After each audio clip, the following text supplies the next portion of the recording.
Hello student, आज से हम लेक्चर नंबर 3 को स्टार्ट करेंगे जो रिलेटेड है स्टैचियोमेट्री से।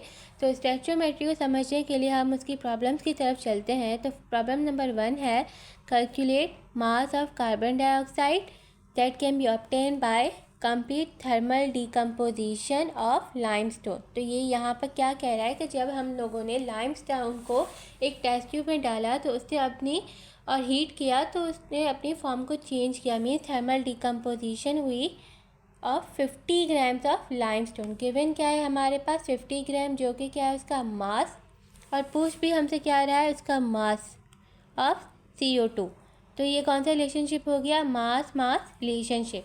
तो इक्वेशन की तरफ एक बार चलते हैं कि जब हमने कैल्शियम कार्बोनेट को मीन्स लाइमस्टोन को हीट किया तो हमारे पास क्या फॉर्म हुआ, 1 मोल ऑफ कैल्शियम ऑक्साइड, यहाँ पे कुछ भी नहीं है मीन्स 1 है, plus 1 mole of carbon dioxide.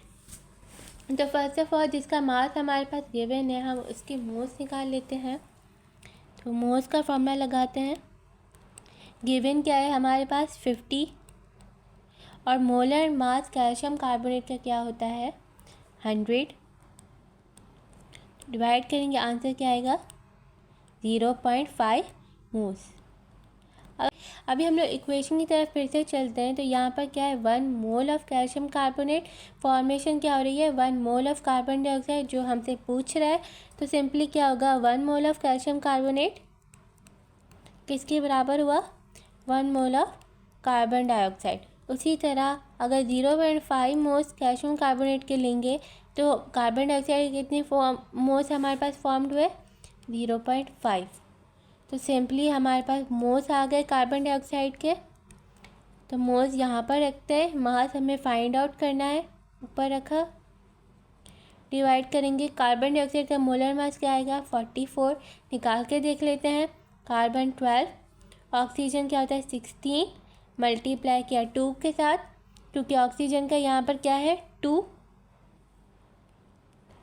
तो यह आएगा 32, 12 प्लस 32 क्या आएगा 44। तो 44 को 0.5 के साथ जब मल्टीप्लाई करेंगे तो आंसर क्या आएगा हमारे पास 22 ग्राम्स।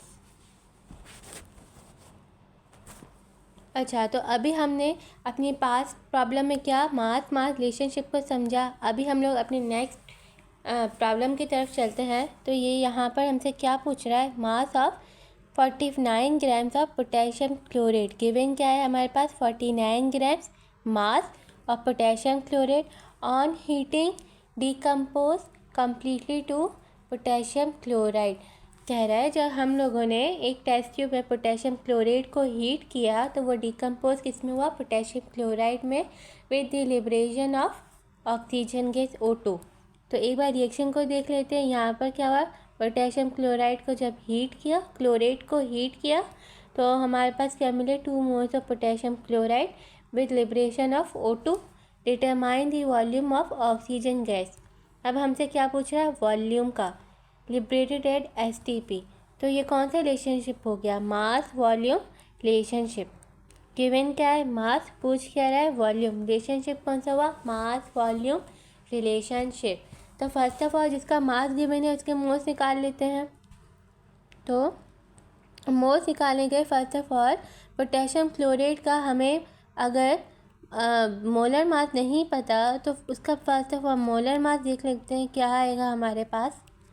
पोटेशियम क्या होता है हमारे पास 39, मल्टीप्लाई करेंगे क्लोरीन कितने होता है 35.5, मल्टीप्लाई करेंगे ऑक्सीजन 16, कितने हैं 3, आंसर क्या आएगा हमारे पास 122.6। अब मोल्स निकाल लेते हैं। गिवन क्या है हमारे पास 49, मोलर मास हमने निकाल लिया 122.6, आंसर क्या है हमारे पास 0.4।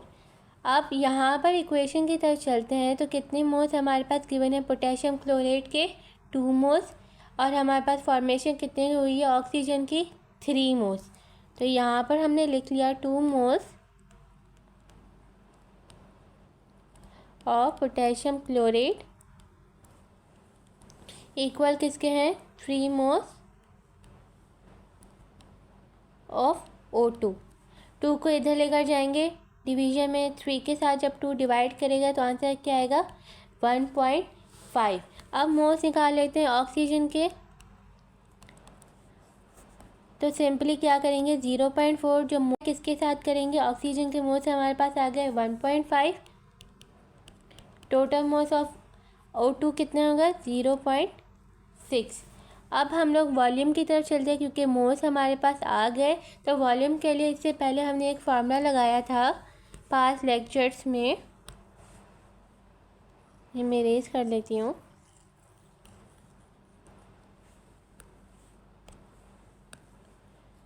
मोल्स हमारे पास इक्वल है वॉल्यूम ऑफ O2 डिवाइड करेंगे, क्योंकि यहाँ पर STP वर्ड लिखा है तो STP पर किसी भी गैस का वॉल्यूम कितना होता है 22.4 dm³।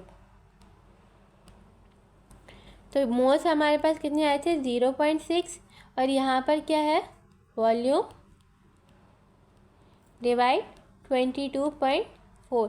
22.4 को 0.6 के साथ मल्टीप्लाई करेंगे तो आंसर क्या आएगा हमारे पास 13.66 dm³।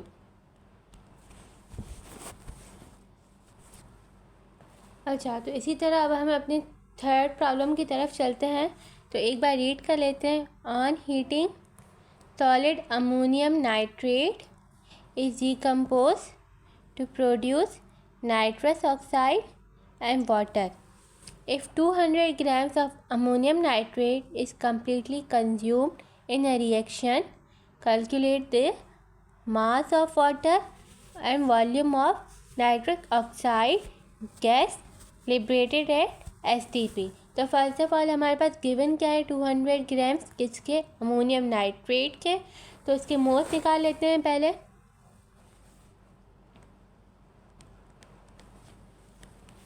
गिवन क्या है 200 मोलर मास अमोनियम नाइट्रेट का कितना आएगा हमारे पास 80।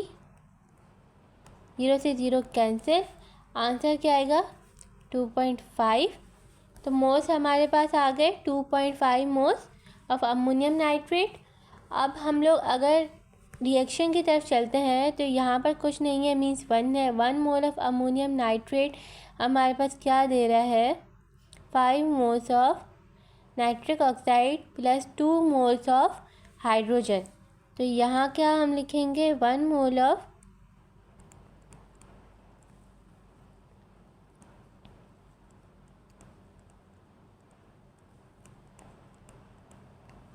अमोनियम नाइट्रेट कितने मोल्स ऑफ ऑक्सीजन के बराबर है 2H2O। उसी तरह अगर हम लोग 2.5 मोल्स लेंगे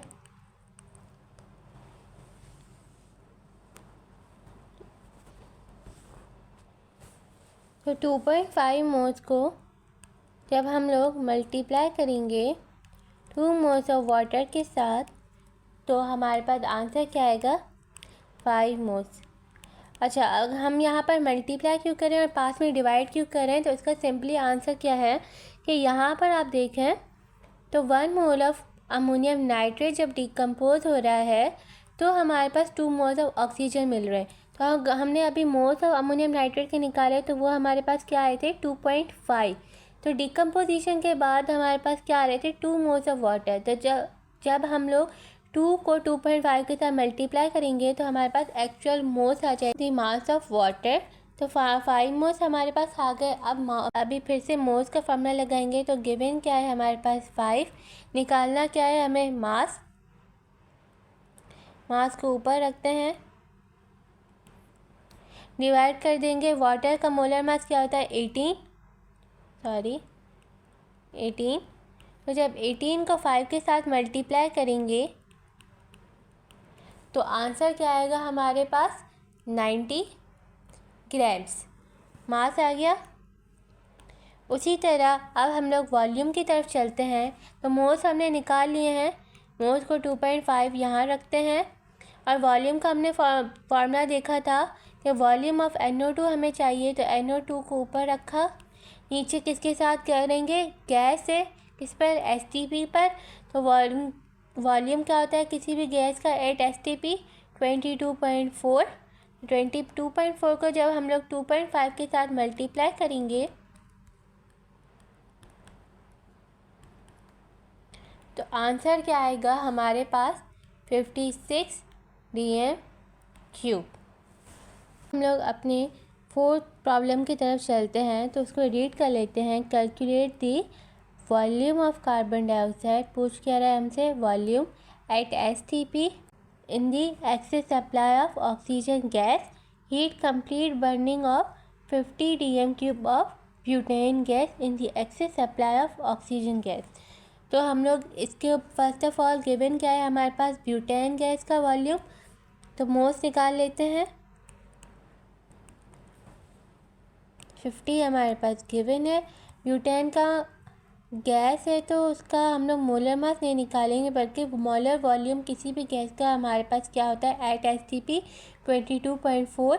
तो आंसर क्या आएगा हमारे पास 2.2321 मोल्स। तो मोल्स हमने फाइंड आउट कर लिया। अब हमें किसके चाहिए, मोल्स ऑफ कार्बन डाइऑक्साइड, तभी हम उसका वॉल्यूम निकाल पाएंगे।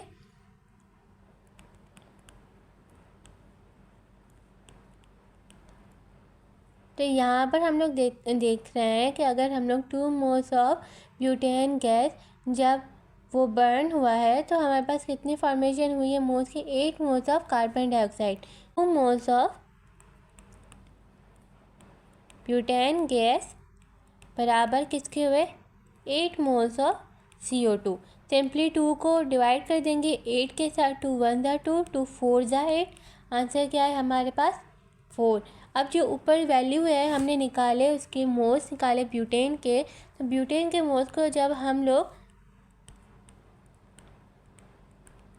4 के साथ मल्टीप्लाई करेंगे तो हमारे पास आंसर क्या आएगा 8.928। अब हमारे पास मोल्स आ गए CO2 के, तो अब हम उसका वॉल्यूम निकाल सकते हैं। तो वॉल्यूम ऑफ CO2 के लिए सिंपली फार्मूला लगाएंगे वही वाला। मोल्स हमारे पास आ गए 8.928, मल्टीप्लाई किसके साथ करेंगे 22.4। तो वॉल्यूम आ जाएगा हमारे पास 200 dm³। हमारे साथ जुड़े रहने के लिए वीडियो को लाइक करना और चैनल को सब्सक्राइब करना ना भूलिएगा। Thank you.